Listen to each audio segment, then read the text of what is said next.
syempre, nag-pray kami nung ex-girlfriend ko. Tapos, ayun, pinokus ko yung sarili ko sa school. College student po ako. Tapos, pinokus ko rin yung sarili ko sa trabaho. Habang nagtatrabaho, nag-aaral dyan. Hindi ko alam kung mentally drained na ba ako or yung physically over fatigue na, gano'n. Malalaman mo pag physically over fatigue ka, brother, pag nagkakasakit ka na. Kapag ka naman nararamdaman mo yung mga bagay-bagay, tapos pakiramdaman, ayan, emotional yan. So, syempre, gaya nga ng sabi mo, kakabreak nyo lang ng jowa mo, expect mo na talaga na mangyayari sa'yo yan. Lalo na, college ka pa lang, malamang bata ka pa. Ilan taon ka na ba? 22 po. Okay, good. Bata ka pa, brother. Mag-i-enjoy ka ng gusto sa dami ng breakups na mararanasan mo sa buhay. I-enjoy mo lang pati breakups. I-enjoy mo lang. Kumagala, hindi ka nag-iisa. Parehas lang tayo masakit ang puso. Galing ko lang din dyan eh. Sa akin, 9 na taon pa eh. Baka yung sa'yo, buwan nga lang eh. Ilang taon yung sa'yo? Hindi po. 4 years. 4 years? Yes, po. Matagal-tagal yun, brother. Expect mo na talaga yan. Hindi lahat ng makikilala mo sa 20s mo. Ito, sobrang practical nito. Since 22 years old ka pa lang, nagsisimula ka pa lang sa pagka-20 anyos. Ito, sobrang practical nito. Bata ka pa. And when I say bata ka pa, sa somewhere around 20-ish, halos lahat ng makikilala mo dyan, hindi mo makakasama habang buhay. Paano ko nasabi? Kasi nai-imagine mo ba, na halimbawa, mabubuhay ka na senior citizen, tapos lalampas ka pa, mabubuhay ka hanggang 70 o 80 years. Nai-imagine mo ba na 50 years mong kasama yung kung sino man jowa mo? Tagal nun, Brad. Ang tagal nun. Sobrang habang panahon nun. Ngayon, i-expect mo na talaga, lahat ng makikilala mo, somewhere around 20-ish, hindi mo makakasama habang buhay. Have that mindset. Magkaroon ka ng ganong mindset, na at the back of your mind, hindi mo makakasama habang buhay to, merong ganong possibility. Para magtira ka ng para sa sarili mo, kasi minsan nakakalimot kayo eh. Sa haba ng panahon, tsaka sa sobrang bata nyo pa, pakiramdam ninyo, yun yung makakasama ninyo habang buhay, tapos hindi na kayo nagtitira ng para sa sarili nyo. Ngayon, ang nagiging ending, kapag ka nag-break kayo, devastated ka talaga.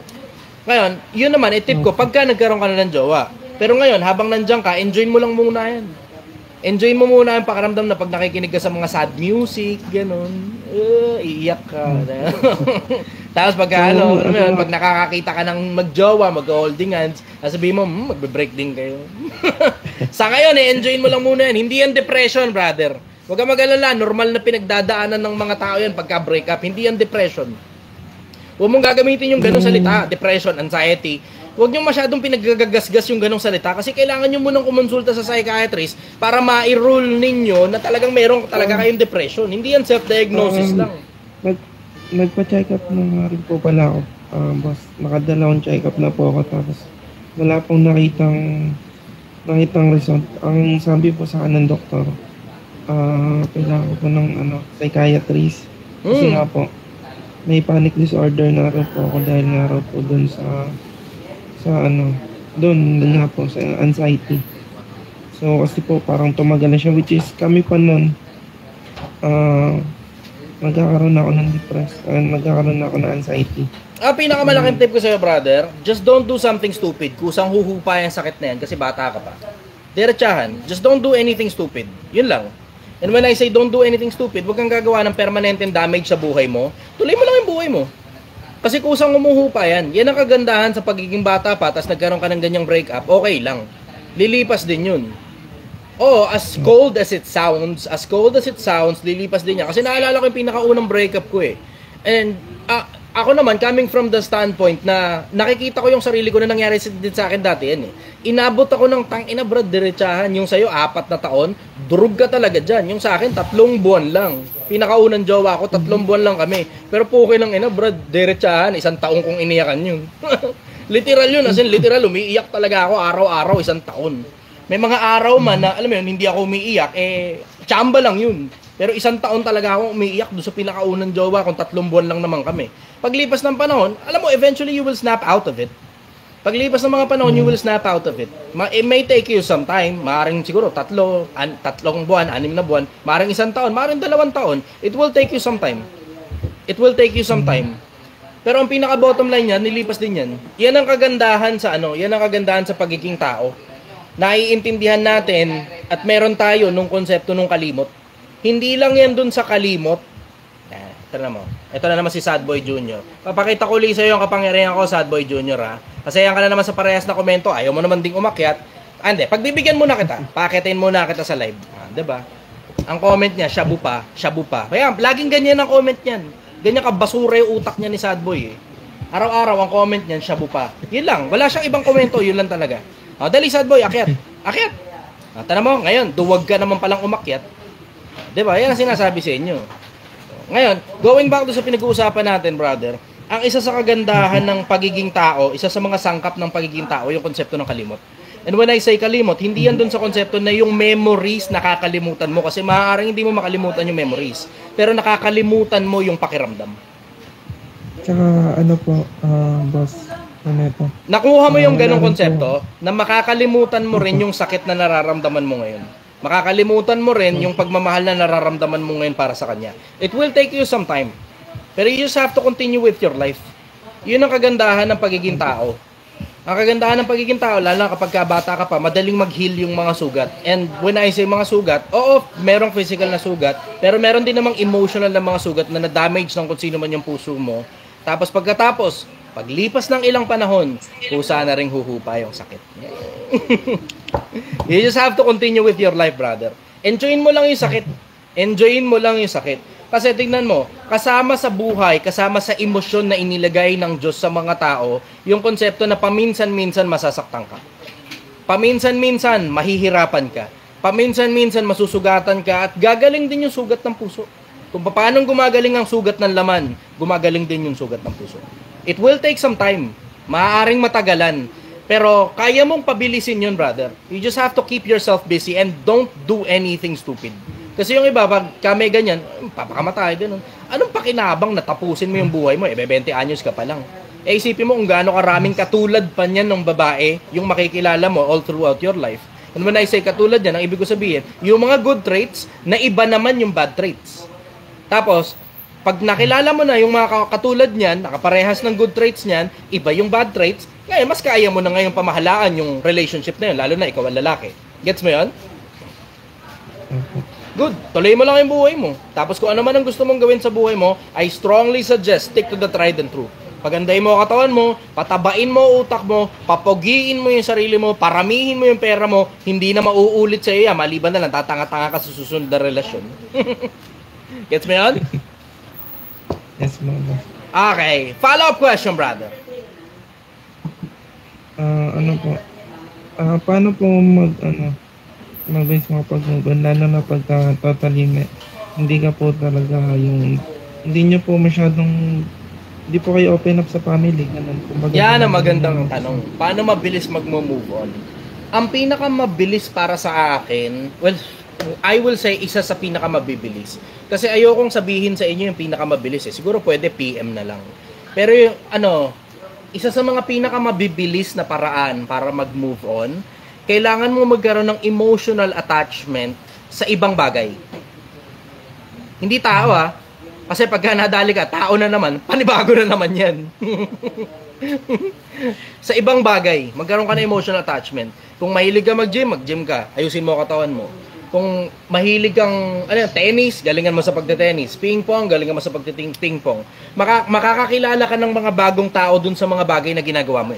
Tapos sa mga bagay na ginagawa mo na bago, na may mga nakilala kang bagong tao, dun sa mga tao na yun, makakakwentuhan ka ng mga bagong tao that will keep you entertained, keep you occupied, hanggang lumipas na lang yung sakit na nararamdaman mo kasi nagkakaroon ka ng emotional attachment sa ibang bagay, bukod dun sa dati mo. Ang mahirap kasi sa pag-ibig, alam mo, isa sa mga napansin ko mahirap sa pag-ibig, lalo na yung konsepto na eros, ang isa sa mga mahihirap sa konsepto ng pag-ibig, yung nababox out na lahat ng iba, hindi nyo napapasit na mo. Akin muna attention, Pilipinas. Akin muna attention. Sa akin muna attention. Eto baka hindi nyo napapansin, pero pag umiibig kayo, hindi nyo napapansin, yung mga tropa nyo box out na. Yung pamilya nyo, parang hindi na halos importante. Yung mga tropa mo na dating kasama mo through thick and thin, iniwan mo. Para lang dito sa isang bagong tao, na itong bagong tao na to, hindi mo naman sigurado kung magiging okay o hindi. Tingnan mo, karamihan dyan sa mga yan, type yes kung ganun yung nangyayari sa'yo. Si Jade na una pa sa akin mag-type ng yes.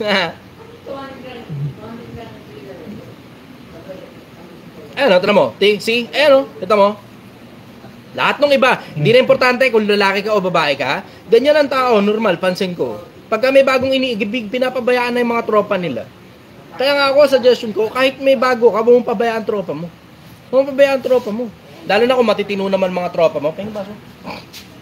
Ito lang. Lalo na kung matitino naman yung mga tropa mo, lalo na kung ang magulang mo matino naman, huwag mong pabayaan yung mga tao na yun. Bakit? Kasi ganun din yung sabi sa Biblia eh. Diba? Ang sabi nga nung kawikaang Ingles,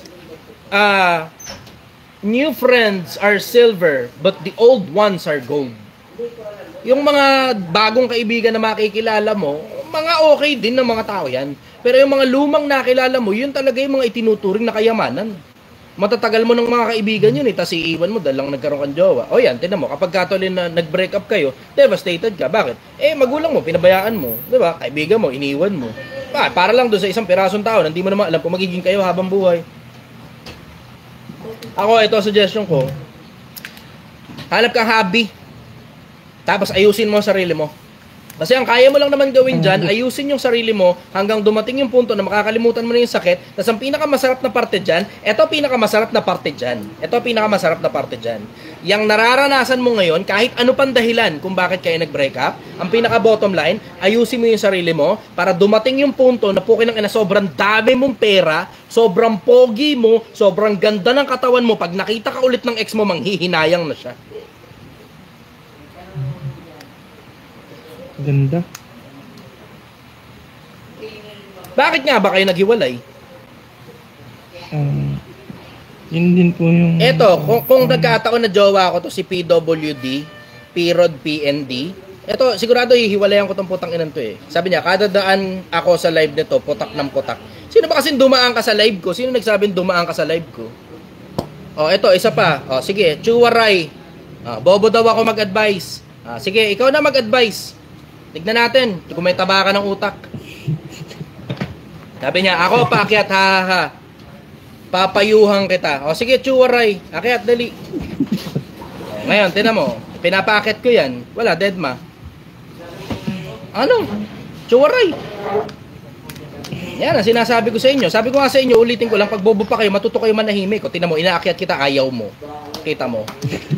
Diba? Sabi ko nga sa iyo, pag bobo ka pa, matuto ka manahimik, tuto ka muna makinig. Kinig ka muna. Huwag ka muna estupido. Mga taon to, napakaluluwang ng bunganga, napakakikipot ng utak. Yan, yung mga ganyan, yan, pwede mong gawing halimbawa para wag mong gayahin yung mga ganyang klase ng tao. Ang luwang ng bunganga, ang bilis ng daliri mag-type, maskulado na mga hinlalaki niya mga yan. Pero pag pinakit mo sa live, tignan mo kung may ilang mailalabas yung galing sa taba ng utak nila. Wala. O, saya. Sige, o, kaya. Chuwaray. Sige. O, Chuwaray, dali, magpakitang gilas ka. Gusto mo yan eh. Sabi mo, pipiliin mo tropa mo kaysa sa asawa mo. Wala naman ako sinabing ganun ni. Ang tanga mo naman eh. May Ano sinabi yung ba payo akong mo ganun? Sabi ko, Ano piliin yung ang payo mo asawa, kanina? kaya piliin ang tropa. Sabi ko, wag iwan yung mga tropa. Hindi ko sinabing piliin mo yung tropa mo, iwan mo asawa mo. Ang tanga naman talaga nito. Ano yung payo mo kanina? Ay, nako. Brad, lasing ka ba? Lasing ka? Ulitin mo yung sinabi mo kanina. Hindi, wag mo akong tanungin. Sabi mo, kaya mo magpayo, di ba? O sige, Ulitin bigyan mo yung kita ng sinabi oras. mo, ano eh, Wag mo na ako gusto mo utusan. manggaling sa buhanga. Wag mo ako utusan. Gusto mo manggaling Wag mo sa ako buhanga. utusan. Tara mo, lasing ka eh, di ba? Ba't di mo ba ulit? Pag lasing kasi kayo, matulog na lang kayo, hindi kayo nang gugulo sa Ulitin mo ibang yung sinabi tao. mo kanina. Baba na kita ha. Gusto mo manggagaling sa Diba? buhanga mo. Okay. Baba na kita ha. Sabi mo kasi mas magaling ka sa akin mag-advise, ngayon pinapaulit mo yung advice ko. Pangit pala yung advice ko at mas magaling ka pala mag-advise, ba't papaulit mo yung sa akin? Ano, bobo lang? Yan, nahihirap sa inyo eh. Alam mo, Pilipinas, pagka bobo ka pa, matuto ka manahimik. Ulitin ko, pag bobo ka pa, matuto ka manahimik. Tanga na, alam mo, napakasimple ng konsepto. Sasabihin mo na mas magaling ka pala kaysa sa akin mag-advise. Ngayong hinihingi yung advice mo, ipapaulit mo yun sa akin. Anong kabobohan yan? Ano ka estupiduhan yan? Akala ko ba mas magaling ka mag-advise? Ba't papaulit mo pa yung advice ko na pangit nga para sa'yo? Diba? Napakahina naman ng ulo nitong mga putang inan to. Napakahihina ng ulo. Sige, akyat kita ulit. Pagbibigyan kita sa pangalawang pagkakataon, Chuwaray. Sige, pagbibigyan kita. Komento ka na naman ng komento eh, di ba? Sige, go. Ikaw ngayon na mag-advise. Tignan natin kung mas matibay yun sa'yo. Papaulit mo pa yun sa akin. Sasabihin mong mahina ako mag-advise. Papaulit mo pa yun sa akin. Ba't mo papaulit yung mahinang advice? Ano kabubuhan mo? Kay stupido. Mga taon to, napakahina talaga ng ulo. Pag lasing ka kasi, matulog ka na lang. Huwag ka na nang iistorbo ng kapwa-tao. Tanginan to eh. Alam mo, yan ang dahilan kung bakit ang sarap manggulpi ng lasing eh.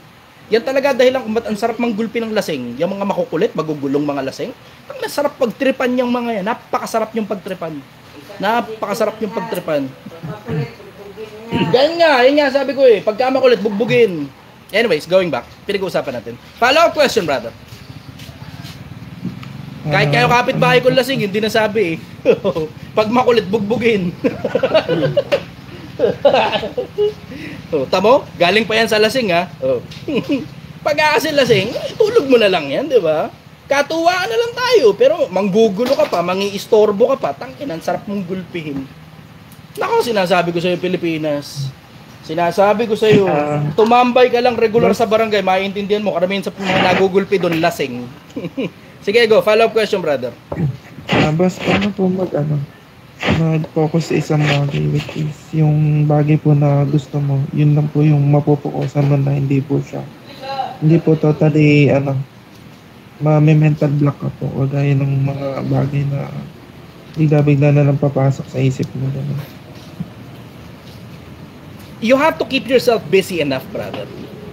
Yun lang naman ang pambala mo ron eh. Kasi nga, magiging out of focus ka nga dahil nga may dinaramdam ka. Normal yan, mangyayari talaga yan. Pero kailangan mong gawin busy yung sarili mo, brother. Yun yung importante, kung saan mo nilalagay yung attention mo, doon lahat ng bagay na may kinalaman sa buhay mo. So ngayon, iaalis mo ngayon sa isip mo yan. Yun nga yung konsepto na pinipilit kong ituro sa Pilipinas eh. Matutunan nyo sana yung konsepto na pupulisin mo yung sarili mo. Ano ibig ko sabihin? Yung konsepto na kapag nakita mo na pumapasok ka na naman doon sa parehas na cycle, na pinanggalingan mo, na alam mong hindi maganda, sawayin mo sarili mo. Sawayin mo sarili mo. Ganon yung konsepto nun, brother. Matuto kang sawayin ng sarili mo. Pero bukod sa pagsaway mo sa sarili mo, kailangan, you need to have enough distraction, yung magiging istorbo sa isipan mo, para itong istorbo, ito ngayon yung pagpokusan mo, hindi yung bagay na nanggugulo sa isip mo. Kasi ang normal ngayon, magiging normal ngayon sa'yo, pag mag-isa ka lang, talagang manlulumo ko talaga. So alam mo nang pag mag-isa ka, nanlulumo ka, di wag kang mag-iisa. Alam mo nang pag nag-iisip-isip ka lang, alam mong nanlulumo ka. Eh di, ngayon, pwede ka mag-doom scrolling. Ayun, gumagana yan, doom scrolling. Magalulo ka muna. Although hindi ka nga titigasan nga lang, pansamantala. Medyo matagal-tagal yan, mga 1 taon, ganun. Yo, follow-up question, brother. Yan lang po, boss. Okay, sige, brother. Tabaan mo utak mo, galingan mo, lupitan mo, tindihan mo. Makinig ka sa mga taong mataas ang energy. Huwag sa mga mabababang energy. Iwas mo sarili mo sa mga parang sad songs, gadon. Na masarap lang yan, mag-iyak-iyak ka. Ang problema nga lang, babalik ka sa parehas sa cycle. Kung gusto mo nang iwan yung parehas sa cycle mo na yun at ayaw mo nang namnamin yung sakit, you are welcome. Pero makikinig ka ng mga pambaragang tugtugan. Makikinig ka ng mga pambalagbagang mga klase ng influencer. Huwag kang makikinig sa mga mabababa energy, puro ka lang sa mga matataas sa energy. Mga tropa mong masiyahin, doon ka didikit. Yung mga tropa mong athletic, doon ka didikit. Hindi ka didikit sa mga sad boy din, kaparehas mo. Iwas ka ron sa mga ganun. Boss, tayo na to. Ano naman po, ano po bang pwede kong pakinggan na song? Ikaw ang bahala. Kung anong genre yung trip mo, brother, mahirap naman mag-suggest. Kung may recommend po kayo. Eto. Kahit ano naman po sa akin. Hindi,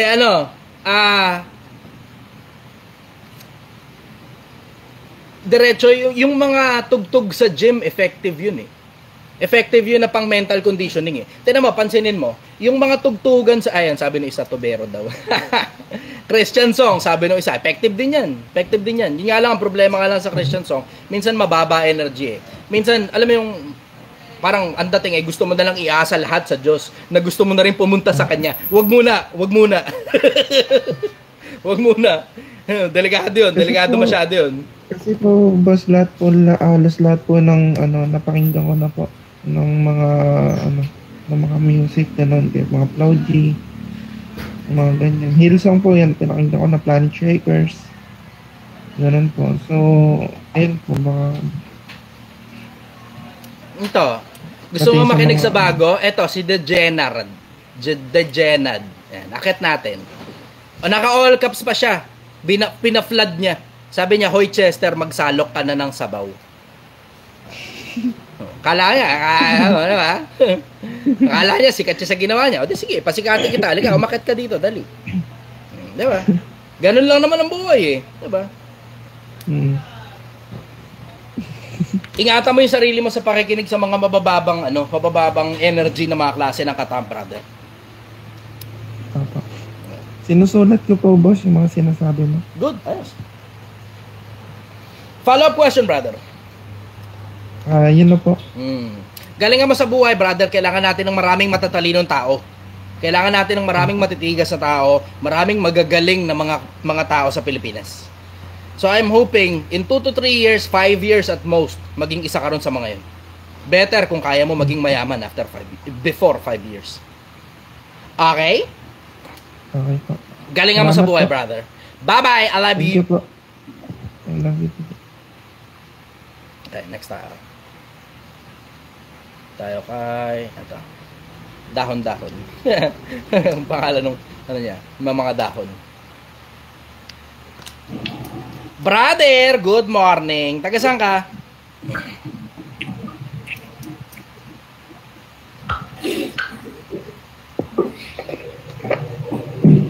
Good morning, brother. Taga saan ka? Wala. Sorry. Tumatay ka pa yata. Mateo. San Mateo. Idol na. Okay. Ano tanong mo, brother? Tanong ko lang, brother, yung sa isa, yung sinasabi na down daw siya. Gusto ko lang payuhan. Sabi ko sa sarili ko na, sa akin ka kaya sumama para malaman mo yung side na hindi ka maging down sa sarili mo. Ganyan. Ayoko bigay ng any specific individual na sasamahan. Kasi mamaya mapasama ka pa, kasalanan ko. Doon tayo sa tanong mo ngayon, yun ang pakikinabangan ng mga tao. Anong tanong mo? Pero may tanong po ako. Sige. Ganito po. Yung pamilya ko kasi, yung mga tita-tita ko po na hinihila ako pababa pero umaangat na ako pa unti-unti. Aha. Yung nung nagtatrabaho ko 24 hours sabi natin. Okay. Pero sila pahila siya ng pahila. Paano po ba yung gagawin ko? Laglag mo. Hinihila ka na rin lang naman, paangat ka na, laglag mo ngayon. Paano ilaglag po? Paano lang? Kailangan ba talagang regular kayo nag-uusap o baka pwedeng once a week na lang? Kailangan ba talagang regular kang nasa kanila o baka pwedeng tuwing magre-reunion na lang kayo? Kailangan ba talagang regular ang communication nyo o baka pwedeng paminsan-minsan na lang? Kailangan mo ba talagang i-open pa yung message nila na nangungutang sila o baka pwede namang i-inbox zone mo na lang? Yun ang ibig ko sabihin ilaglag mo. Ayun lang naman po, pero Okay. Dahil dyan, si The Janat, i-mute muna natin until the entire live ends up. Wala ka rin lang naman pina-flood mo yung comment bar ko, ayaw mo rin lang naman umakyat, di laglag na kita. Ayan, katulad yan, nakita mo? Hindi ko siya pinutol. Ba? Hindi ko siya binlock. Ang ginawa ko, minute ko siya. Tingnan mo, ito pa isa pa. Si Char, gustong magpakitang gilas. Char, sige, mute din kita ha, until the entire live. Pakitang gilas kayo Simple lang naman yan 'di ba? Ang programa ko tanungan session, 'di ba? Paminsan-minsan, pakitang gilas ka, okay, aakyat kita. Tignan natin, baka mas magaling ka kaysa sa akin. Baka mas mataba utak mo kaysa sa akin. Sige. Pero kung wala rin lang namang ilalabas sa taba ng utak, tapos pina-flood mo yung comment section ko, puta mo mute talaga kita. Sa akin, gano'n lang naman kasimple buhay. Nakita mo yung ginawa ko? Pwede mo namang hindi i-block 'Di ba? Pwedeng hindi mo i-block. Pero pwede rin namang i-inbox zone mo na lang. Huwag mo na lang pansinin yung message. Ngayon, kapag panahon na para bumalik ka sa kanila, hindi tsaka mo na i-message, libre mo na lang sa Jollibee. Ganun. Pero yung mayat maya, message na message. Ikaw naman, reply ka naman. Ano kaya naman kayari? Mayat maya, hatak ng hatak pababa yung mga yan. See? Mo? Apo. Okay. Follow-up question, brother. Ayun lang naman po, idol. Ayun na naman yung gusto ko malaman kung ganun pala ugali. Yun. Okay, good. Thank you very much, brother. Thank you, Rico Idol. Bye-bye. Okay. Next. Sa atin to. Whew. Okay, next tayo, next. Alam niyo, Pilipinas, paalala ko lang sa inyo, hindi lahat ng tao, ay, Sofia. Sofia, good morning. Hindi lahat ng tao dapat nakakapasok sa loob ng circle mo. May mga tao, dapat ka lang talagang hayaan sa labas lang ng circle mo. Occasional lang yung pakikipag-usap nyo sa kanila. Ganun. Sofia, go. Good morning. Taga saan ka?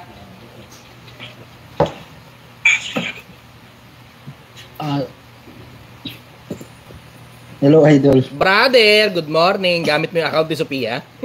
Hi, brother. Ano May tanong mo? tanong ako, Idol. Okay, go. Isa kasi akong security guard. So ngayon, Ano, insecurity guard? Nag-iipon ako. Okay yun ah. security guard. Okay. Security guard. Dumulas lang pala. Insecurity guard. Sabi ko may bagong trabaho ah. Okay lang ako. Meron na akong ganito eh. So ayun, Idol. Naubusan gas? Magkano? Sandaan. Buti na lang, nandito pa tayo. Ang naiipon ko, Sige, tuloy. kada consider, 2,000 na itatabi ko. Ah, Tapos may isa akong anak. Ah. Then yung asawa ko walang trabaho. okay. So ngayon, nakapag-ipon ako ng mga 50 mil. Mhm. So plano ko sana mag-negosyo. Mhm. Ano bang magandang pwedeng maging negosyo? Kung magne-negosyo ba ako, papatuloy ko muna yung pag-iipon ko. Yan ang magandang tanong. Yan ang magandang tanong. Tanga na, akin muna atensyon ninyo.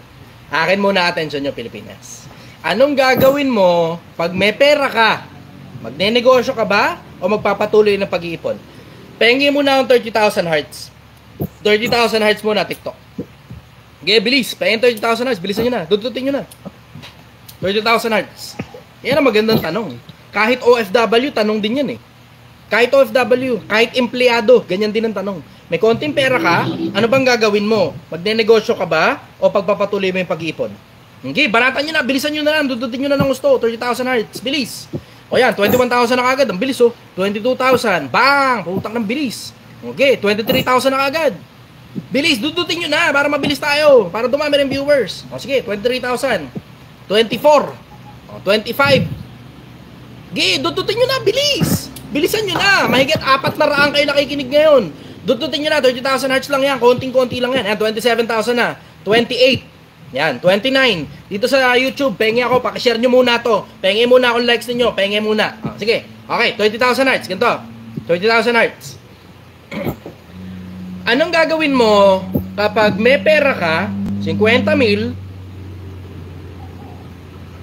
tapos hindi mo pa alam kung anong gagawin mo, tapos empleyado ka, magne-negosyo ka ba o itutuloy mo yung pag-ipon mo? Itong sagot ko sa inyo, you can never go wrong. You will never go wrong. Hindi ka magkakamali rito. Hindi ito parang katulad ng advice ng iba, pulpul, na alam mong hindi applicable sa lahat. Hindi, ito applicable sa lahat to. Sabi ng isa, negosyo daw. To. Sa akin, ito gawin mo. Simple. May pera ka, 50 mil. Hindi ka mamamali dito. Hindi ka mamamali dito. May pera ka, hindi mo pa alam kung anong ginagawa mo. Kung magne-negosyo ka ba o dadagdagan mo yung ipon mo, wag mo munang galawin yung pera hanggang alam mo na ginagawa mo. Dagdagan mo lang ipon mo. Hindi ka magkakamali dyan. Bakit? Kasi you can always go wrong doing business pag hindi mo alam ang ginagawa mo. Pag ang pera mo, inilagay mo sa isang sistemang hindi mo alam kung anong ginagawa mo, automatic consider it gone. Ubus na yan. Ubus. Ubus ang pera mo. Pero hindi ka magkakamali kahit kailan dun sa konsepto na pag hindi mo pa inaalam hindi mo pa alam kung ano ginagawa mo, dugtungan mo pa ipon mo. Hindi mo pa rin alam kung ano ginagawa mo, dugtungan mo pa ipon mo. Hindi mo pa rin alam kung ano ginagawa mo, dugtungan mo lang ulit ang ipon mo. You can never go wrong sa pag-ipon hanggang mamatay ka. Pero you can always go wrong and you can always lose money sa paglalagay mo ng pera mo sa isang sistema hindi mo alam kung ano ginagawa mo. Yan. Simple, no? Sobrang simple ng konsepto. Ang ibig sabihin niyan, aralin mo muna kung anong gagawin mo. Pagpalagay mo, okay na, at sapat na yung naaral mo para kumilos ka na, then that's the time para kumilos na. Pero barya-barya lang. Barya-barya lang. As in, hindi pwedeng 50 mil pera mo. Hindi, buong 50 mil lalagay ko na rin dyan. Hindi pwedeng ganun. 2,000 lang. 5,000 lang. 5%, 2% lang. Mismo nung kabuuan, nung meron ka. Para malugi ka man, ayos lang. Even better, isabay mo ngayon sa paghahanap buhay mo. Bakit? Kasi yung paghahanap buhay mo, yun na nga yung paraan para magkaroon ka ng pera. Yun mismo yung paraan kung paano ka nakaipon. Ituloy mo ngayon yung hanap buhay mo habang binabanatan mo ngayon kung ano man yung gusto mong gawin sa ibang lugar. Simple, no? Simple. Yan, you can never go wrong. Hindi ka magkakamali sa ganyang sistema. Tuloy mo lang yung hanap buhay mo, mag-ipon ka lang ng tuloy-tuloy hanggat hindi mo pa alam ang ginagawa mo. Pag alam mo na ginagawa mo, then 2% o 5% nung mismong pinakapera mo, yun ngayon yung isugal mo sa hanap buhay sa negosyo. Pero wag ka muna magre-resign. Bakit? Yung iba tanga eh. Magsisimula ka pa lang ng negosyo, hindi mo naman alam kung papaldo yan o hindi. Nag-resign ka kagad, bukas wala ka na ngayong pera, naubos ngayon doon sa pagnenegosyo mo dahil sa bills mo. Lalamunin ka ng bills mo, papaalala ko lang sa inyo. Lalamunin ka ng bills mo. Yung bayad ng ilaw, bayad ng tubig, panggatas ng anak mo, pandayaper, yung pandate ng mag-asawa, pagkain nyo sa bahay, lalamunin ka ng bills mo. Pero tignan mo, pagka tuloy-tuloy ka lang na nagtatrabaho, tuloy-tuloy ka lang na nag-iipon, yung sobrang oras mo at yung sobrang konting pera mo, yun ngayon yung pinagkakasya mo para makapagsimula ng kahit na anong maliit lang muna na endeavor sa umpisa, hindi ka magkakamali ron. Bakit? Kasi pumalpak man yung endeavor mo, you still have your money-making job. Nandun pa rin yung hanap buhay mo, hindi ka nag-resign, hindi ka sumablay, hindi naubos yung ipon mo. At the end of the day, hindi ka magkakamali kapag ipon ka lang ng ipon. Ipon ka lang ng ipon. Ipon ka lang ng ipon. Tignan mo, Pilipinas walang ibang mag-a-advise sa'yo ng ganyan. Karamihan sa mga influencer sa Pilipinas, lalo na pagdating sa finances, ang ituturo sa inyo, gumastos ka ng gumastos, ubusin mo pera mo. Bakit? Pinabubuksan nila kasi yung bulsa mo. Bakit? Para yung pera mo, kukunin nila, galing sa'yo, papasok ngayon sa bulsa nila. Tama? Halos lahat ng influencer na narinig kong nagsalita sa Pilipinas, halos lahat ng influencer na mga matatakaw sa pera, ganyan ang sinasabi. Halos lahat ng influencer na matatakaw sa pera, ganyan ang sinasabi. Anong gagawin mo sa ipon mo? Mag-business ka! Ganyan ang mga putang inang siraulo eh. Hindi man lang chinek kung yung bang taong pinagsasabihan nila mag-business, pang negosyo. May alam ba sa negosyo yan? May alam ba sa pagbebenta yan? May alam ba sa marketing yan? May alam ba sa accounting yan? May alam ba sa pagpapaikot man lang ng finances yan? Tangina. Napakaraming influencer, sobrang ganid sa pera eh. Sobrang ganid sa pera. Anong gagawin mo sa ipon mo? Ipang business mo! Tanginang yan. Alam mong yung tao na yun, gumagana sa kanya yung pag-iipon. Anong ibig sabihin? Magaling mag-ipon yan tao na yan. Pero hindi automatic na dahil magaling mag-ipon, papaldo agad sa negosyo. Alam ninyo, Pilipinas, pag hindi mo alam kung anong ginagawa mo sa pagnenegosyo, yan ang pinakamabilis na paraan para lahat ng meron ka, ubusin mo sa negosyo. Ang worst niyan, nangutang ka pa. Naubos mo na nga yung inipon mo, nangutang ka pa, tapos pagdating sa dulo, hindi pa rin pumaldo yung negosyo. Tangina, buti ka mo kung mabalikan mo yung mga putang inang influencer na nagsabi sa yung magnegosyo ka! Putang inang yan. Buti ko mababalikan mo sila para singilin mo sila dun sa lalugi sa'yo, kasama na pati inutang mo. Diba? Buti sana kung masisingil mo sila. Pero dahil yung mga gagong yan, ang interest lang sa'yo, yung pera mo, magnegosyo ka. Bakit? Bakit ka magnegosyo? Para yung pera mo, ipasok mo sa bulsa nila kasi sila nagtuturo ng pagnenegosyo ko, no? Tangin ng mga tao yan. Tangin ng mga tao yan. Napakaganid. Napakagagong mga tao. Napakagago. Bakit mo ba ako tinimplahan ng kape? Sabi ko nga sa'yo, hindi na ako magkakati. Bakit na ako nito eh? Anyways, going back, follow-up question, brother. So, idol, meron din kasi ako naiisip na ipang negosyo yung parang i-invest ko yung 40,000. So, magbabalik yung pera ko within 15 months before siya bumalik yung pera, madudoble. Parang ganun. Hindi mo sinasabi kung saan yan. Yung boss, puso kasi dito sa amin yung pedicab. Tapos, boundary hulog. Parang ganun ang mangyayari. Ay, pwede yan. 15 months. Kung nasa iyo yung titulo, yung rehistro mismo ng pedicab, okay yan. Okay Hindi lang ba automatic yun. yung... Nag-pedicab ako dati eh. 18 ang pedicab units ko dati. Hindi automatic yun. Baka, tangina, baka sa gulong pa lang. Hindi mo alam kung magkano, jumbo at saka Dalawa yan eh. Leo Laser tire at saka jumbo. Tapos sa mga bearings pa, tapos kasama yung padjak, yung upuan, mayat-maya, nasisira. Hindi mo na alam yun. Hindi mo na alam yun. Pero sa mga nagpe-pedicab, alam nila, yung upuan, mayat-maya, sira. Hindi mo na malalaman yun, maliban andong ka. Magkano ang boundary sa inyo ng pedicab? Bali 125, tsaka yung hulog is 100. Bali ang kikitain ko sa isang araw is 225. So within 15 months... Ano yung hulog? Yung hulog, yung mismong hulog dun sa sa pedicab ko.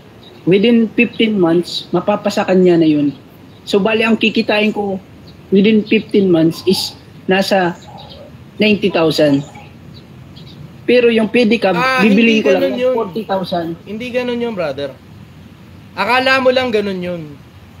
Ang konsepto kasi niya, turuan kita, para kahit paano aware ka tungkol sa konsepto ng pedicab. Basta usaping pagiging mahirap, tangina, kabisado ko mundo ng pagiging mahirap. Yung akala mo lang na malinis yun. Hindi. Sagot, pag ikaw ang operator niyan, sagot mo lahat ng pyesa. Maghuhulog siya sa'yo. Pero dahil ikaw ang operator niyan, sa'yo siya bumaboundary, yung boundary yung gagamitin mong pang-ayos ng pyesa. Pag nakachamba ka ng balagbag na driver, nako putang ina, mayat-maya flat ang gulong mo. Mayat-maya magpapalit ka ng interior, mayat-maya magpapalit ka ng upuan, mayat-maya may mabibiyak dun sa mga bakal na dun sa kabuuan ng pedicab, mayat-maya ang pa-welding mo, ang pa-welding job kadalasan 100 isang pwesto eh. 100 isang pwesto ng pa-welding. Baka hindi mo alam yun. No. Hindi mo alam yun na ikaw ang gagastos para doon sa sira.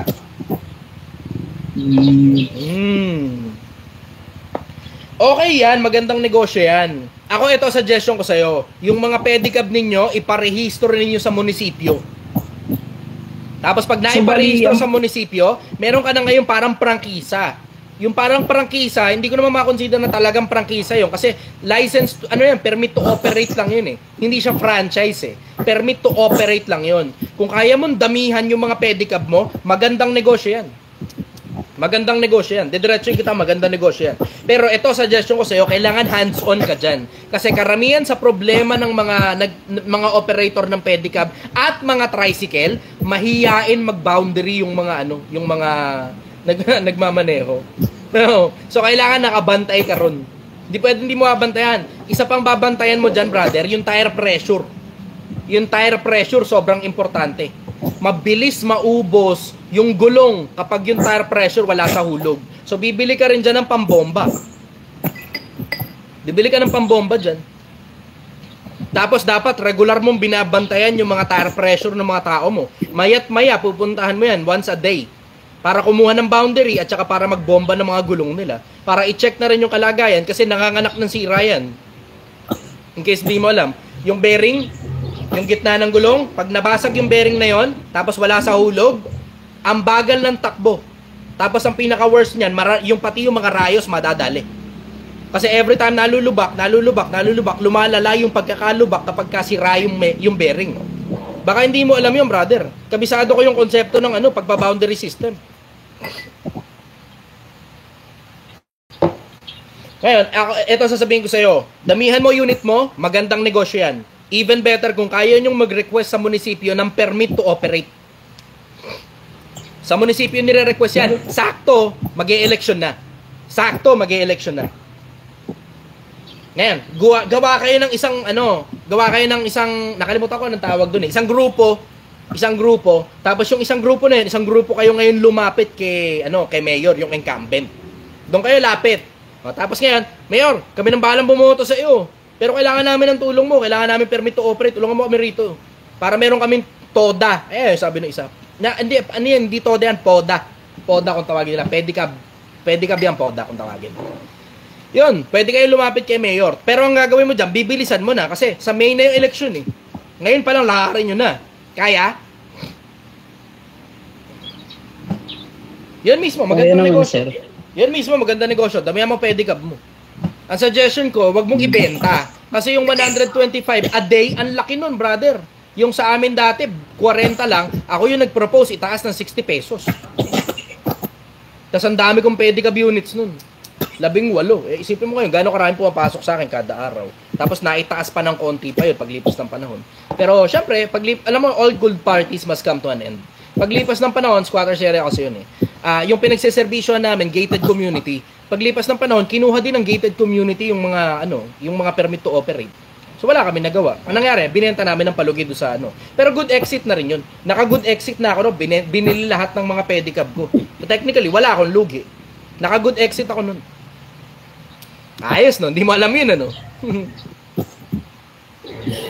Follow-up question, Yung brother. yung pedicab dito sa amin, electric na. Yung e-bike ba? Parang ganun. Pero padjak kung tawagin dito sa amin. Pwede naman yun. Magastos nga lang masyado yun. Kaya pala malaki ang Ang pinakamalaki naman na gastos mo dyan, battery. Ang battery nasa 7,000-8,000. Oo. Battery, once a year magpapalit ka nun halos. Kasi mayat maya gamit ng gamit eh. Tapos yung mga piyesa ng e-bike, trouble kayo.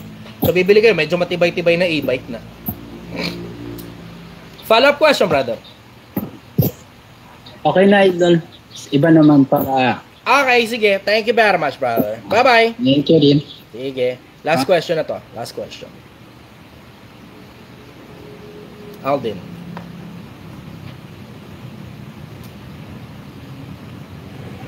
Brother, good morning. Taga saan ka?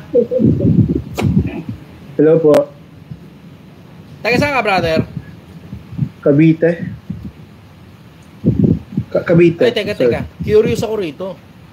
Umexit na rin ba si Brother Josel? Honest question lang po. Sana mapansin. Hindi ko alam kung anong balita.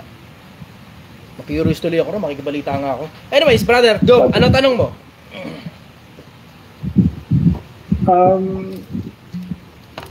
Magandang negosyo po ba yung motor saan? Motor Ganito, business. I will say this in general. Kasi ang mangyayari niyan, tatanungin niyo ako tungkol doon sa mga bagay na nasa isip niyo, tungkol sa very specific na negosyo. Hindi lahat ng negosyo kabisado ko, pero ito sasabihin ko sa inyo. Pag alam mo, ginagawa mo, lahat ng bagay maganda negosyo. Pag hindi mo alam kung ano ginagawa mo, lahat ng bagay pangit na negosyo. Kahit ano pa yan. Pag alam mo ginagawa mo, maganda negosyo yan. Pag hindi mo alam ang ginagawa mo, pangit na negosyo yan. So you do your own due diligence. Kabisaduhin nyo, galing dun sa mga taong nandun na sa industriya na yun. Matuto kayo magtanong sa mga taong nandun na sa industriya. Follow-up question, brother. Kasi po, ito naman po, may girlfriend po ako sa malayo, LDR kami. Okay. Pero dahil nasa malayo siya, parang may nakilala ko na parang nahulog din yung loob ko. Aray! Bumuyat? Tangina mo, kinikilig yung audience. Yan nga sinasabi kong disadvantage ng long distance relationship eh. Yan ang sinasabi kong disadvantage ng long distance relationship. Maaaring mahulog ang loob mo o mahulog ang loob niya sa iba. Tangina, sakit nun. Bad trip. Oo, ngayon, ano tanong mo tungkol dun? Paano po kaya yan? Tangina mo, tingin pa ako mabulunan sa'yo. Tingin pa ako mabulunan sa'yo, puta. Hindi problema mo yan. Nagjowa ka ng malayo eh. Ba't kasi nagjowa ng malayo, brad? Tangkinang yan. Ang pangit ng trip mo. Nagjowa ng malayo, tapos yung nandito sa gilid, nagkakagusto na rin siya. Ang pangit ng trip mo, brad. Tangkina. Rigo, ang pangit ng trip mo, brother. Napakapangit ng trip mo. Anyways, wala ba kayong anak nung long distance mo? Girlfriend ba lang ba? Okay. Ilang taon ka na ba? 33? Sino palagay mo sa kanila mas matino? Yung sa LDR. O, di doon ka. Bakit ba kasi LDR nun? Ano ba nangyari sa inyo? Sa Facebook nagkakilala, sa Facebook po. Ah, okay. Asan ba siya? Sa Bacolod, Ikaw? Cavite. Ba't ayaw mo bumakulod? Hindi mo rin masagot. Dito lang. Ba't ayaw rin niya kumabite? Siguro pag ano po, pag yung... Yung isa nasa kabila ng bakod. Yung isa naman gusto kumabit. O tama nga. Isang Bacolod at saka isang Cavite.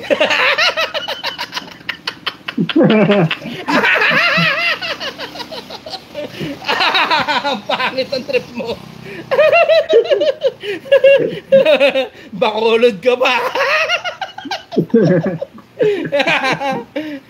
Alam mo na kung si Bacolod ang tinitibok ng puso mo at alam mo matinong babae yun, kaya Bacolod ka dapat. Ba't pipili ka naman ng si Raulo dahil lang nasa paligid mo?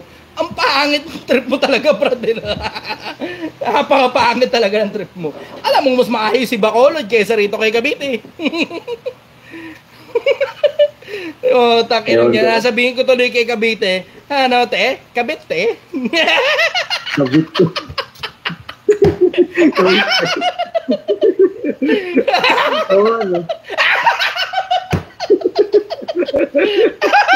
Aray ko putang ina ka. Magkaka-abs ako dahil sa Aray ko po. Magkaka-abs ako dahil sa'yo, leche ka. O alam mo na, kung si Bacolod pala yung mas matino, edi Bacolodin mo. Tawirin mo na yung bakod na yun. So, mas matibat na nang pipili na si Raulong babae, di ba? Hindi, ano, pares. Alam mo pa sa mas matino si Bacolod eh. Sipo. Sige po. Tag-inang yan. Aray ko po. Sabi tuloy naman dito, Cavite. Aray ko. O, alam mo na ngayon ha? Alam mo na gagawin? Yeah. Takinag yan. Lap trip sabi ng mga tao rito. Ano ba tanong mo? Putang ina mga tanong yan. Sabi ng isang look is the key. Ano pa tanong mo? Okay ka na?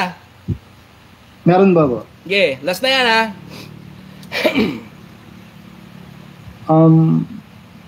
Paano po ba, ito seryoso po, paano po ba Sorry. Matawa ako nung sinabi niya seryoso. So para bang hindi pa siya seryoso doon sa mga unang tanong niya. Sige, go, tuloy. Sorry. Paano po ba labanan yung katamaran? Sorry, seryoso na palang tanong yun. Okay. Kailangan alam, putang ina mo talaga. Dito lang ako makasagot ng matino, sakit nga lalamunan ko. Sakit na lalamunan ko, lalo pa lumala dahil sa'yo leche ka. Putang ina yun. Paano labanan ng katamaran? Dapat alam mo kung ano dahilan kung bakit mo lalabanan ng katamaran. Kasi pag wala ka sapat na dahilan para lumaban sa katamaran, puta maglululo ka lang yan habang nagaganon. Tapos sasabihin mo, Cavite.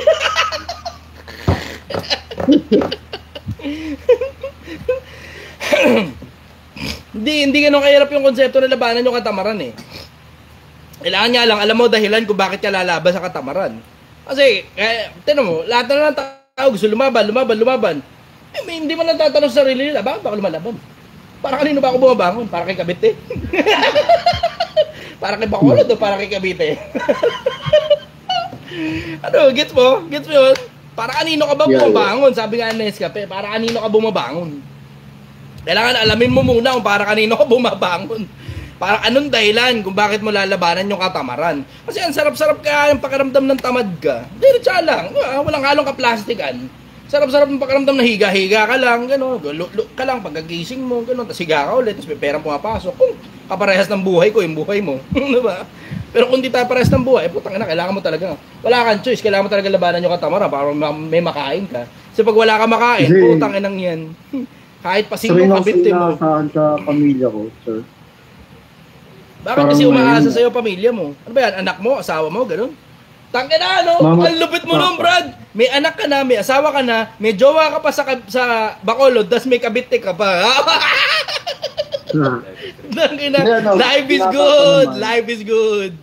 Oh, sino nga ulit? Sorry. Pamilya lang po sila, mama at papa, ganyan, mga kapatid. Bakit umaasa sa'yo pati kapatid mo? Tangin ang kabubuhan yan. Anong katamaran yan? Sila yung tamad, ikaw hindi. Umaasa sa'yo yung mga leche eh. Akin, cut mo lahat yan. Lahat ng umaasa sa'yo, cut mo. Lalo na kung malakas pa ng magulang mo, ayaw mo na sila magtrabaho. Bakit? Pagka nagkasakit sila, ikaw rin naman nasasalo sa kanila eh. Saan ka kukuha ngayon ng pampagamot nila kapag puta, lahat na lang ng pera mo, binigay mo sa kanila doon sa panahong malakas sila at walang problema. Diba? Hindi pwedeng bigay ng problema. Hindi sila pala yung bigay ng problema sa'yo. Hindi pwedeng bigay ng pera kung kanino. Putang inang yun. Tapos pag ikaw ng problema, wala. Tignan mo, magiging ending niyan, binreadwinner mo yung sarili mo sa mga ng inang tamad na mga siraulong mga taong gustong humingi lang ng pera sa'yo. Pag ikaw ngayon yun ang problema, wala. Walang tutulong sa'yo. Ganyan mangyayari sa'yo. Mag-e-end up ka na katulad ng maraming OFW dito. Tanong natin OFW. Ano yun? Ba't may tumatawag? Saan galing yun? Sa'yo yun? Opo. Ay, di sa pinsang ko po. Ay, tinan mo. OFW, di ba nararanasan nyo yan? Bigay kayo ng pera sa kanila. Bigay ng pera sa kanila. Doon sa panahon, totoong kailangan talaga nila ng pera kasi may sakit sila. Wala ka na ngayon maibigay dahil lahat na lang binigay mo nung panahon okay pa sila. Ayun, tinan mo. Ayun, dami nag-yes. Ayun, YouTube, yung totoo. Utang wag na magloko. Nangyayari sa inyo yan. Type yes kung nangyayari sa inyo yan o hindi. Type yes o no kung nangyayari o hindi.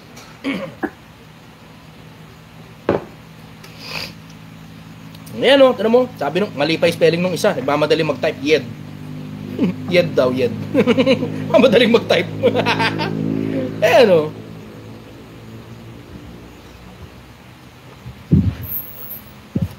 Alam mo itong isa, Sabi Andrew Tate, wannabe daw. Andrew Tate, wannabe. Bobo talaga eh. Mga ganitong klase ng bobong tao. Tangina. Alam mo, simple lang naman yan eh, di ba? Kung wannabe ako ng kung sino mang hindi nyo gustong klase ng tao, scroll up na lang mga bobo. Scroll up na lang. Dahil nyo pa sinasabi, ang dami-daming influencer sa social media. Kung di mo ako trip, doon ka sa iba. Ganun lang naman yun eh, di ba? Doon ka sa ibang influencer. Doon ka sa mga kumakalog-kalog yung suso, ganun. O sabihin mo naman ngayon, Tony Fowler wannabe ang mga yan. Di ba? Doon ka ngayon sa mga nagpo-promote ng sugal. O, tapos sasabihin mo ngayon, wannabe naman ang kung sino nagpo-promote ng sugal yan. Pulo lang puta. Ganyan klase ng tao, basura kayo ng lipo, no? Anyways, follow-up question, brother. Naranasan niyo na rin po bang parang magka-anxiety or depression dati? Every now and then, nararanasan ko yung nalulungkot ako, ganun. Tulad doon, kakaiwalay lang namin ng jowa ko. Every now and then, nararanasan ko rin yung parang, katulad doon, Project 1M, nakita mo, ang bagal, di ba? Ito naman talaga yung totoong pinagdadaanan ng totoong negosyante, pero hindi sa ganitong kabagal na projection ko. Ang projection ko, 6 to 8 months lang eh. Malapit na ako mag-overdue eh, puta. 7 months na eh. Wala pa rin ako sa kalahati, pero malapit na. Wala pa sa kalahati, pero malapit na. 7 months na eh. Ang plano ko sana, 6 to 8 months lang. Wala nagsimula ako magtinda sa kalsada eh. Ganun lang talaga eh. Ganun lang naman talaga buhay eh. Ayun, overdue na ngayon. Overdue. Ganun lang, yun din talaga totoong buhay. Ang totoong buhay, may projection ka. May projection ka. Tapos sa projection mo, minsan, sakto, minsan, maaga, minsan naman delayed. Pero may projection ka.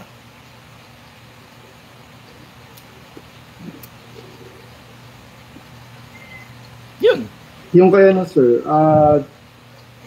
parang may napanood po kasi ako na vlog or video na content niya about kay Bugoy. May mga pangit siyang sinasabi, pero for you po, may maganda rin po ba siyang natuturo or sinasabi? Meron may din. Maganda rin po. Katulad nung tinuturo niya na hustle, grind, kumita ka ng marami, yung maganda yun. Maganda yun. Alam mo, marunong ako ng konsepto na nung ang tawag nila ron, compartmentalization. May mga pangit na sinabi yung tao, may mga magaganda nila naman sinabi. Ganon yun. Ganon. Sa akin, Pwede hindi naman mo ganun matanong, ano po kakomplikado yung- buhay eh. Hindi ganun kakomplikado buhay. Hindi rin naman ganun kakomplikado tao. Ang mga tao, may mga tamang sinasabi. May mga mali rin naman na sinasabi. Ganun din naman sa akin. May mga tama ako sinasabi. May mga bali din naman ako na sinasabi. Parehas lang. It's the same banana. Hindi naman lahat ng tao, lahat na lang na sinabi mo tama. Hindi rin naman may mga tao ba, lahat ng bagay na sinabi niya mali. 'Di ba? Hindi ganun. Pero ako kasi, ang dahilan kung bakit ko binanatan si Bogi doon sa konsepto ng spiritualismo, puta, may maniwala sa iyo sa sinasabi mo, de biyaheng impyerno ngayon yung tao. Masyadong mabigat yung mga bagay na pinagsasabi niya at inaakusa niya tungkol sa Diyos eh. Eh pinalalabas niya, kulang pala magturo ang Diyos at walang sinabi na huwag ka palang mag-asawa ng marami. Yun ang sabi niya eh, wala sinabi si God, huwag kang mag-asawa ng marami. Yun ang sabi niya eksakto eh, verbatim yun eh, di ba? Inuulit ko lang naman yung sinabi niya eh. Oh. Pero tungkol doon sa hustle grind, sumasang-ayon ako sa kanya doon. Katulad ng mga ibang bagay na sinasabi niya, may mga babaeng para sa talaga sa streets. Naniniwala rin ako ron. May mga babae talagang hindi mo talaga dapat jowain. Kasi sasakit lang ulo mo niya, katulad ng mga pokpok. Magjojowa ka ng pokpok, sasabihin nagbabagong buhay. Okay, edi congratulations sa'yo kung kaya mong tiisin na kapag nabitin ka ng pera, babalik uli sa pagkapokpok yan. Bahala ka na, trip mo yan eh. Kanya-kanya tayo ng trip eh, di ba? Kung palagay mo, kaya mo yung challenge na yun, edi congratulations sa'yo, clap, pinasakit mo ulo mo. Ganun lang naman yun eh. Yun, sa mga ganong bagay, yan okay yan, ayos yun. Kahit mali nga siya ron, hahayaan ko lang yan eh. Pero spiritualismo, brother, masyadong malaki yun eh. Tungkol kay God yung sinasabi niya. Eh, ako naman, syempre, being a normal human being, yun kasi ang impulse mo bilang tao. Pag alam mong mali yung sinasabi tungkol sa Diyos, matuto kang pumalag. Diba? Basic principles of humanity yan eh. Eh, tignan mo, kahit nga isipin mo yung konsepto ng mga Muslim, banatan mo Muslim tungkol sa mga bagay na sinabi sa Quran o tungkol sa mga bagay na pagiging Muslim nila, tapos i-generalize mo. Magsalita ka pa tungkol kay Allah. Pag hindi, maniwala ka sa akin, magkakamali ka pag nagsalita ka na hindi tama tungkol sa Diyos ng mga Muslim. Tignan mo, pakita ko sa iyo ha. Tignan mo, may magko-comment dyan. Imposibleng wala. May magko-comment dyan. Bastusin si Allah sa harap mo, ano gagawin mo? Tignan mo, see? Ayan o, kita mo? Hindi papayag yung mga yan. Tignan mo, katulad sa akin. Diba? Ako kasi nag-aaral kasi ako ng tungkol sa Diyos.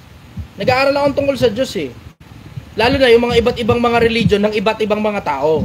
Eh syempre ako naman, nakarinig ako ng bagay tungkol sa sinabi tungkol sa Diyos at alam kong mali eh. 'Di ba? Alam kong mali. O paano ngayon kung mapaniwala niya mga tao? Ang mahirap niyan, puro bata pa naniniwala sa kanya. Tamo. Syempre di na pinag-uusapan 'yan, 'di ba? Bakit? Kasi nasanay na lang ang mga tao, lahat ng sabihin ng influencer, akala nila tama agad.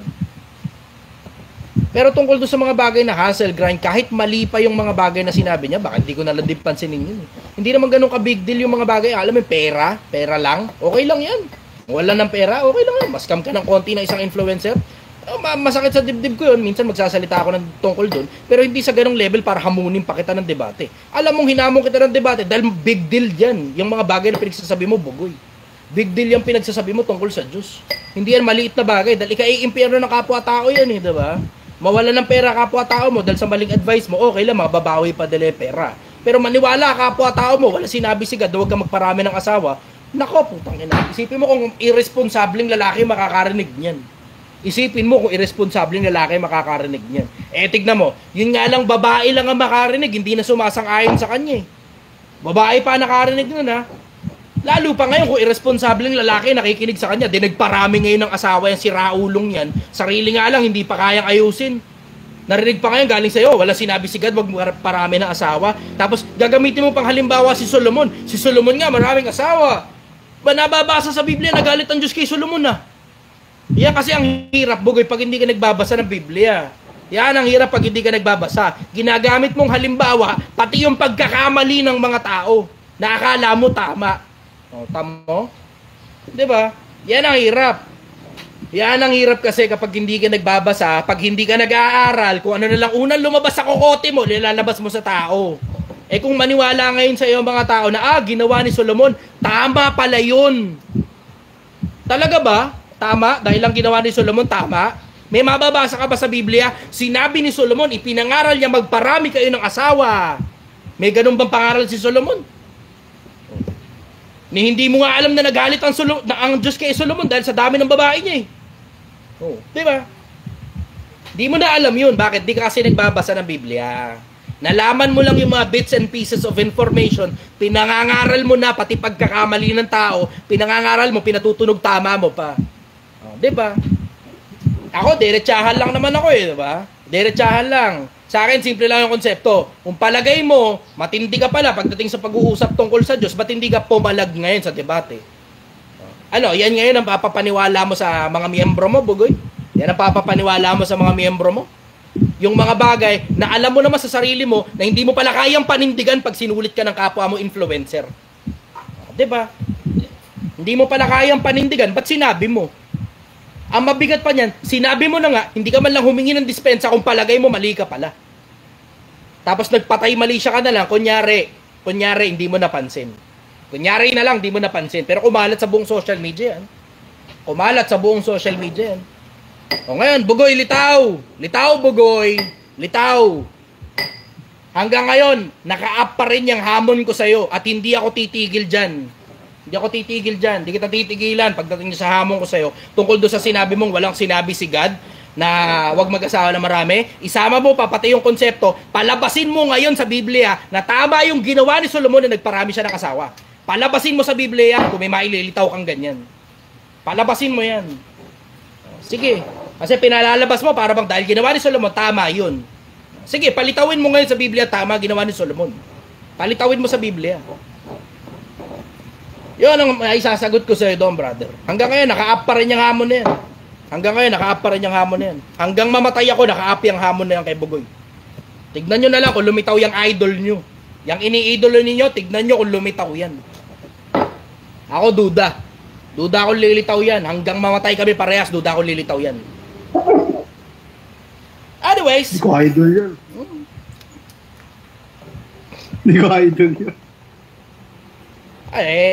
Maraming taong may idolo dun eh. Sa sobrang dami nga ng mga taong may idolo dun yung ibang basura utak nandito sa comment section ko iba eh. Diba?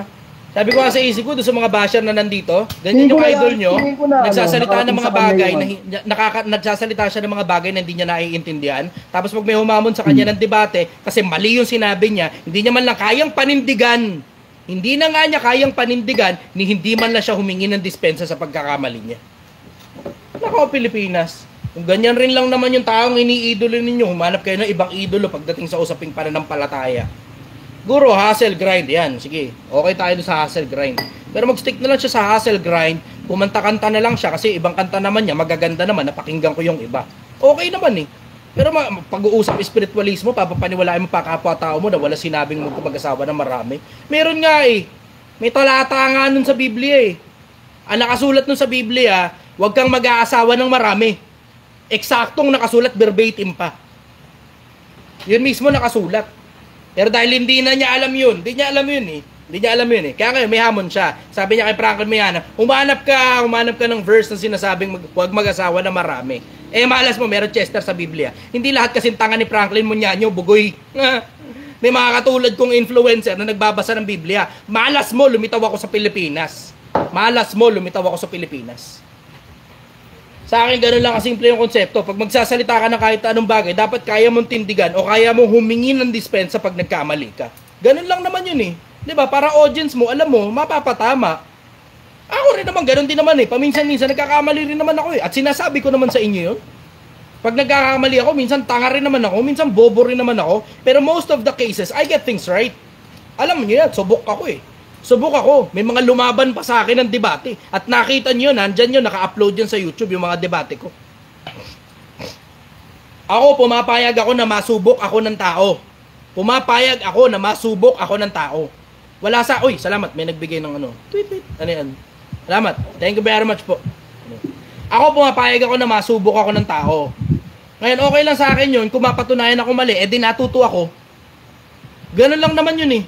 Diba? Pero hindi mo makain yung pagkatuto mo, tapos hindi mo na lang papansinin yung hamon sa isa't debate, tapos kunyari na lang panalo ka dahil di ka lumaban. Ang kalokohan yan. Yung mga tanga namang fans niya, paniwalang-paniwala naman na mataas na tao siya, yun ang dahilan ba't di siya lumaban. Tangina, kaninong video ba yung pinakakalat sa social media? Sa kanya, sa akin din, parehas lang kaming kalat sa social media eh. Parehas lang kaming kalat sa social media, pero papaniwalaan mo yung tao, papaniwalain mo kapwa-tao mo sa bagay na makaka-impyerno. Nako, putang inang yan. Nako, Pilipinas, maniwala ka sa akin. Mamili ka ng pakikinggan sa mga matitibay na payo, natatatag ang mga kaharian. Sa mga mabubuhay na payo, nawawasak ang mga bansa. Kasiraan mo yan kapag naniwala ka sa ganyang klase ng tao tungkol sa pag-uusap espiritualismo. Okay ka na, brother? Ano, sabihin ko lang, parang ano po, parang nakarating sa kanya yung video. Nakarating na talaga parang, sa kanya. May mga common friends kami. Sila nga yung nagsasabi, pag binabanggit daw nila pangalan ko kay Bugoy, tumatalikod daw. Kasi may napanood akong video niya na parang tinanong siya, anong masasabi mo sa mga naghahamon ng debate sa'yo? Ano sagot niya? Sabi niya, may napanood nga daw siya. Pero di siya nagbanggit ng pangalan. Sabi niya, may nakita raw siyang video na yun nga, hinahamon siya. Ang sabi niya, wala raw siyang oras para patulan yung mga ganon. Mas popokus lang din sa... May oras niya. ka para mangaral ng tungkol sa Diyos. Tapos wala kang oras para patunayan yung mga pinangaral mo. Asan ngayon ang credibility mo? Diba? Mawawalan ka talaga ng oras. Magpapanggap ka na lang na walang oras. Pero the fact na meron kang oras na humarap sa camera, dapat may oras ka rin para humarap sa camera para patunayan yung mga pinagsasabi mo. Diba? Ganun lang naman yun eh. Dapat may oras ka para patunayan yung mga bagay na sinabi mo. Wala kang oras para patunayan, pero may oras ka para humarap sa camera at mangaral sa mga tao tungkol sa Diyos. Anong kalokohan yan? Anong kasinungalingan yan? Anong kasinungalingan yan? Tangina, oras at oras lang. Oras at oras lang. Ano yung isang oras, 2 oras? Panindigan mo lang. Magkaroon ka lang ng bayag para panindigan yung mga pinagsasabi mo tungkol sa Diyos. Diba? Tapos ngayon, sabihin mo wala ka oras? Naku, tanginang yan. Talaga bang mayaman ka? Ganun lang yun eh. Eto na mo, ako nga, retired na eh. Bakit? Eh, syempre, regular na pumapasok ang pera eh. Hindi naman kalakihan. Pero sapat para manatili akong hindi ko na kailangan maghanap buhay. Tamo? Ako retired na. Siya hustling pa rin hanggang ngayon eh. Kita mo? Tapos ngayon sasabihin, walang oras. Putang ina, kahit pa online lang, bigyan mo akong 30 minutos, drug yan, maniwala ka. Online lang, bigyan mo akong 30 minutos, Bugoy, maiintindihan mo yung mga pinagsasabi mo, tapos ikaw rin mismo, matututo ka kung hindi ka hihingi ng dispensa, maiintindihan mo, dudurugin ka ng taong bayan. Nako, Bugoy, sinasabi ko sa'yo. Lalo na yung mga debate ko, kalat naman sa internet yan eh, diba? So alam mo na ngayon yung mga ipupunto ko, ikaw, ano pupunto mo? Tungkol sa mga bagay na pinagsasabi mo tungkol sa Diyos. Sukat meron kang oras para maglabas ng mga kasinungalingan tungkol sa Diyos. Tapos wala kang oras patunayan yung mga pinagsasabi mo tungkol sa Diyos. Anong kalokohan yan? Alam mo, tama talaga sabi sa Biblia. Merong isang talata sa Biblia na sinasabi na sila ikay nagsisitakas pag dumarating ang mga lobo sapagkat hindi sila totoong pastor ng mga tupa. Sila'y mga bayaran. Nagsisitakas pag dumarating ang lobo. Tama talaga sabi ng Biblia. Tama sabi ng Biblia. May mga tao talaga, mas interesado lang doon sa bayad, pero walang pakialam sa kaluluwa mo. Kaya katulad niyan, tira mo, walang pakialam sa kaluluwa mo. Pakialam lang nila yung bayad mo, yung pera mo. Pero pag panahon na para patunayan yung mga bagay na pinagsasabi nila, wala silang mailitaw na pruweba. Naisip lang yun. Naisip. Walang sinabi si God na huwag magparami ng asawa. Si Solomon maraming asawa. As if parang tama yung ginawa ni Solomon. Parang tama yung ginawa ni Solomon. Yan ang sinasabi ko. Alam mo, ang Biblia, isinulat dyan yung mga tamang ginawa ng tao, isinulat din dyan pati mga maling ginawa ng mga tao. Wala kang mababasa sa Biblia na si Solomon nangaral magparami ng asawa. Wala kang mababasang ganun. Okay ka na, brother? May tanong pa po. Last na, brother, kasi umaga na eh. Masakit na sa mata rito. Yung tungkol sa disiplina, para sa'yo, gaano kahalaga yung disiplina sa buhay ng tao? Isa sa pinakamahalaga. Wala kang mararating pag wala kang disiplina. Ganon kasimple. Wala kang mararating pag wala kang disiplina. Bakit? Wala Meron kang kang marami. kailangan gawin na hindi mo gusto, dun lang papasok yung disiplina. Bakit? Kasi pag gusto mo yung ginagawa mo, ang tawag dun laro. Diba? Alam mo, tulad sa akin, itong konsepto ng Project 1M, hindi ko gusto yung konsepto ng pagluluto. Yung pamamalengke, paghihiwa. Doon ko ngayon ina-apply yung disiplina. Pero ang pinaka gusto kong parte ng Project 1M, yung makikipag-usap ako sa mga tao. Yung ba kailangan mo pa ng disiplina ron? Siguro, disiplina, presentation skills na lang. Pero gusto ko nakikipagkwentuhan sa mga tao eh. Anong debate ngayon ang kailangan? Ay, anong debate? May lumabas kasi dito eh. Anong disiplina ngayon ang kailangan? Eh gusto ko yun eh. Kahit maghapon magdamag pa tayo magkwentuhan, walang problema sa akin. As long as within operating hours. Ayun. Hindi naman, pansinin mo, pag gusto mo yung ginagawa mo, halos di na kailangan ng disiplina. Gusto mo yung ginagawa mo eh. Kailangan lang ng disiplina doon sa mga bagay na gawin mo pa rin yung mga bagay na hindi mo gusto kahit hindi mo gusto yan. Kasi kailangan mong gawin yun. Gets mo? Yun ang Kasi gusto. wala.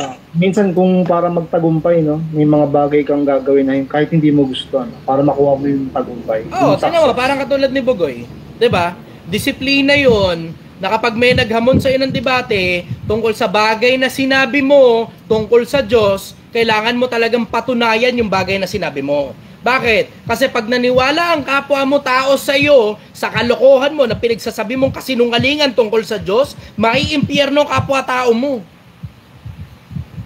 Disiplina yon ng mga matitikas na mangangaral dati. Kasi gumagamit sila na para bang prophet daw, parang ganun ang dating. Di ba? Eh sa akin hindi naman ganun kakomplikado eh. Pag may sinabi kang isang bagay tungkol sa Diyos, panindigan mo, asan ang talata? Bigay mo talata. Yun ang disiplina. Pag may sinabi kang isang bagay tungkol sa Diyos, bigay mo talata. Bakit? Eh kung may maniwala dyan, at least kung nagkamali man, yung nagsulat ng Biblia, siya yung nagkamali, pinaniwalaan mo lang. Hindi ikaw yung nagkamali, maililigtas mo ngayon sarili mo. Pero yung kapwa-tao mo, papaniwalain mo sa bagay na inimbento lang ng utak mo, ni wala kang ebidensya. O tignan mo ngayon, may naghamon ngayon ng debate, sasabihin niya wala siyang oras. O paano na? Asan ngayon ang credibility mo bilang influencer? Asan ang credibility mo bilang influencer? O, diba? Yan ang sinasabi ko. Anyways, brother, maraming salamat. Magandang umaga sa'yo, brother. Thank you, brother. Salamat. Sige, bye-bye.